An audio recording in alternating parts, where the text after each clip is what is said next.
Theophilus, so that you may know the certainty of the things you have been taught. Luke chapter 1, verses 3 and 4.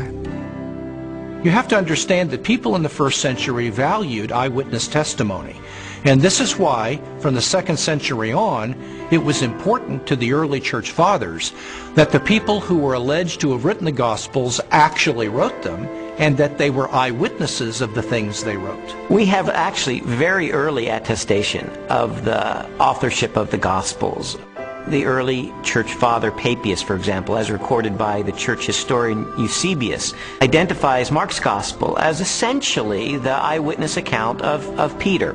Well, Papias was a disciple of the Apostle John, so we are only one generation removed from Jesus himself. That's a pretty close testimony, and strongly suggesting that, in fact, the Gospels are based on eyewitness accounts. Now, of course, it's not what you would have seen if you had a video camera there, because, after all, if you put a video camera on a street corner, even in Washington, you'd get politicians coming to and fro. You wouldn't actually have a story that would make sense. You'd have a string of random, unsorted events. That doesn't mean that none of it happened, that it's all made up. It's just to acknowledge what is blindingly obvious, that it has been edited and no doubt shaped by the needs of the community, because people tell the sort of stories that they want to tell, because this matters to us urgently here and now.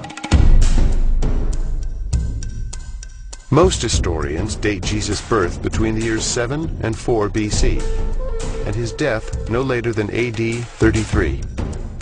Jesus' public ministry began with the choosing of his disciples and lasted approximately 3 years, culminating in the Passion Week and his trial and death. Scholars generally agree that the Gospel of Mark was written first, sometime between the years 60 and 75 in the 1st century. Matthew and Luke were probably authored shortly after, followed by the Gospel of John. The New Testament Gospels are by far our earliest and most reliable records of Jesus of Nazareth. All of the New Testament Gospels were written in the 1st century. Not only are they remarkably close to the events themselves, but in fact eyewitnesses are still around. If they were passing on untruths, if they were not passing on reliable history, then we would expect eyewitnesses to say, wait a minute, this isn't what happened. But eyewitnesses are around. Eyewitnesses could confirm what they said. All of the gospel writers either were eyewitnesses or interviewed eyewitnesses to gain the information that they gained about Jesus Christ. As I scrutinized the gospel accounts even further, I realized that it was important to find out not just whether or not the information was rooted in direct and indirect eyewitness testimony, but I needed to know, was this information reliably preserved during the time period before it was finally written down? We have to put ourselves into the ancient world without modern media, without even a print-based culture in which the only and the standard way of preserving information was through oral tradition, most of which was memorized. Young rabbis were often forbidden to comment on a passage of Scripture until they had memorized it perfectly. In fact, it was not uncommon for rabbis of Jesus' time to commit the entire Torah to memory. I've sometimes heard people say, look, I've been in a situation where I whisper something to someone, they whisper it to someone else, and it goes through 10 or 11 people, and by the time the last person tells what was said, it's totally different from what I told the first person. And we can't trust the Gospels for the same reason, because it was transmitted over a long period of time. That illustration is really a bad analogy, and you have to understand that the 1st century apostles who passed on information about Jesus were deeply concerned to get this information correct, because they saw it as sacred holy tradition. It wasn't about what Joe was eating for dinner last Wednesday night. In our day of instant media and everything has to be on film or tape recorded, we are more skeptical of oral tradition, but we don't really understand the nature of oral tradition. Oral tradition is a community event. A story is passed down by individuals within that community. Well, if they get it wrong, you've got an entire community that's going to correct them. So it is self-correcting all the way. These stories were passed on reliably because they were passed on by the community of disciples. In fact, we now have scholarly studies that have been done of oral cultures, and we know that through several generations, oral tradition can be preserved and passed on without changing a thing. Even though I became convinced that ancient cultures could pass along oral tradition reliably over time, I still had an obvious objection to the New Testament, and that was, isn't it really filled with contradictions? One of the issues people often raise is the question of apparent contradictions between the Synoptic Gospels, where there's a parallel story. For example, Matthew tells the story of 2 blind men being healed, whereas in Mark's account there's only 1 blind man. How can we get this contradiction? The vast majority of these apparent contradictions, however, are quite easily resolved.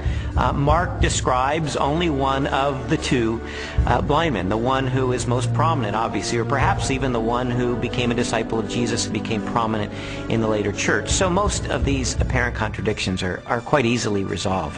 Had every single account given us exactly the same detail, we might have accused them of some form of collusion, of having gotten together and carefully planned out how they were always going to tell the story with the exact number of details, but then one doesn't have independent testimony at all. It's natural when you have multiple eyewitnesses to the same event. You're going to get different perspectives, and that's okay. You want that.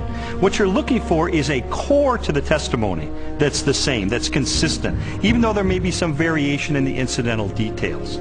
If you're in a court of law and you have multiple witnesses come in and testify to the exact same thing, the first objection that's brought up is to say collusion. They got together. They orchestrated their testimony, and their credibility is shot. The earliest known copies of the Gospels were written on sheets of papyrus and scrolls made of animal skins. They are among the oldest existing manuscripts of antiquity. The Codex Sinaiticus was authored between AD 330 and 350. It contains almost all of the New Testament and a significant portion of the Old, while the Codex Vaticanus from the same era is a nearly complete Greek copy of the entire Bible. A papyrus fragment from the 18th chapter of John dates to AD 125, less than a single generation after the Gospel was originally written. When I found out that we have no original survivors of the manuscripts of the New Testament, I became very skeptical. Because if all we have are copies of copies of copies of copies of copies, then how do we know that what we possess today bears any resemblance to what the original said? We have better manuscript attestation for the New Testament than any other ancient document. For example, the Bible of the Greeks, Homer's Iliad, is preserved in maybe 600 manuscripts, the oldest of them 1,000 years after the document was actually written. The New Testament, we have something like 5,000 Greek manuscripts. So everyone agrees, whether liberal or conservative, that we have an incredibly reliable New Testament. We have thousands of manuscripts of the New Testament. We also have virtually the entire New Testament preserved in the quotations of the Church Fathers in the first 4 centuries, so that if we had no copies of the New Testament, we could reconstruct the New Testament from quotations from the early Church Fathers. Following the pattern of my investigation, my next step was to determine whether or not there was any evidence outside the New Testament that corroborates what the New Testament tells us. Jesus, of course, wasn't the emperor of the Roman Empire. He wasn't some autocrat that had conquered half of the world, but he did leave an impact in his own environment and created a movement that grew from there. And there is a remarkable amount of documents and corroboration. Josephus refers to him. The Roman historian Tacitus refers to him. Suetonius, the political writer, refers to him. Critics refer to him. And so it's like a stone thrown into a pond. The ripples go out and everywhere are felt. It's a very impressive record taken as a whole. In AD 93, the Jewish historian Josephus published his work, Antiquities of the Jews. Scholars generally agree that the following text accurately records Josephus' record of Jesus. Now there was about this time Jesus, a wise man, for he was a doer of wonderful works, a teacher of such men as received the truth with pleasure. He drew over to him both many of the Jews and many of the Gentiles. When Pilate, at the suggestion of the principal men amongst us, had condemned him to the cross,